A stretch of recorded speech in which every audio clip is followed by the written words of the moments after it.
Fala pessoal, tudo bem? Aqui é o professor Leandro, coordenador da unidade Vila São Francisco. Falo em nome dos professores de História do curso e Colégio Ângulo Leonardo da Vinci, tá bom?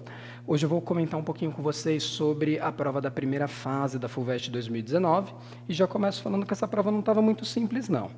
Em parte pelo fato das imagens, dos textos que apareceram aí em grande quantidade, né, muitas imagens, não contribuírem muito, não auxiliarem muitos alunos na elaboração, na resolução das questões, e também em parte por algumas das alternativas estarem mal elaboradas, o que acabava, de certa maneira, induzindo os alunos ao erro, tá certo?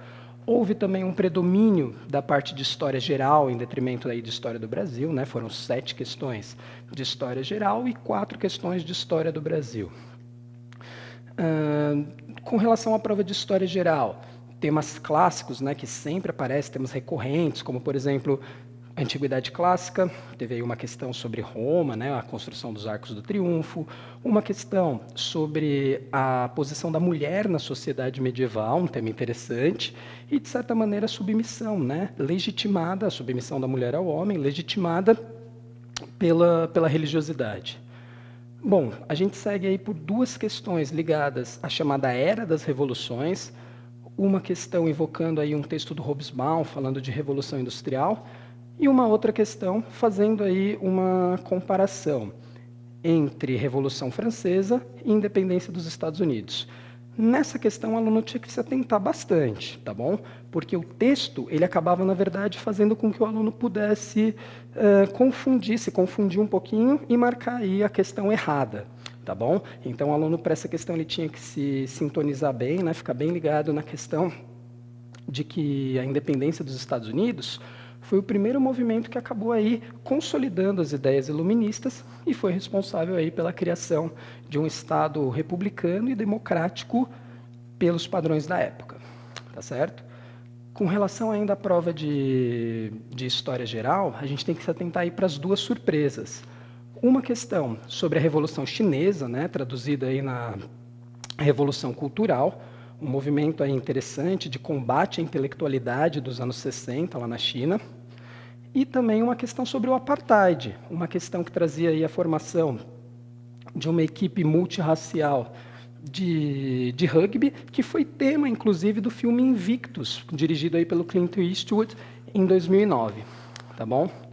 E, para a gente terminar com relação à prova do História do Brasil, uma prova aí que tinha 4 questões, e um ponto interessante é que todas elas tinham algum tipo de recurso. Uma questão falava aí sobre a ditadura militar e trazia uma tabela, outras 3 questões fazendo aí uso de imagens.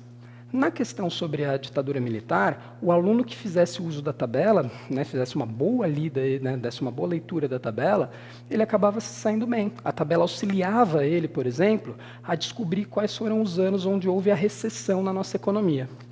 Já por outro lado, a questão 82, que tratava aí do quadro do Lazar Segal, essa questão, a imagem ela não estava muito nítida, ela acabava, de certa maneira, fazendo com que o aluno tivesse que fazer recurso, por exemplo, à data em que a tela foi pintada, em que a imagem foi pintada. Tudo bem? Uma questão que falava aí sobre a imagem da República, tudo bem? E essa questão, o aluno tinha que também atentar bastante para a resolução dela, né? Tinha que atentar bastante nos detalhes, porque senão ele acabava, na verdade, recorrendo ao erro. Tudo bem? Então, é claro, não associar apenas essa imagem à Revolução Francesa, mas principalmente à ideia de liberdade e também aos limites da cidadania na Primeira República. Por fim, uma questão sobre o Império, onde trazia 2 imagens, uma imagem trabalhando a questão do abolicionismo, né, do exército voltando abolicionista no final da guerra, e uma outra imagem que tratava aí a figura do Solano Lopes, né, presidente do Paraguai na época, como o assassino aí, né, do povo paraguaio, relacionando ele com Nero. A chave da questão estava por aí. Tá bom? Então, fiquem atentos aí para as dicas da segunda fase aqui no nosso canal. Valeu, pessoal!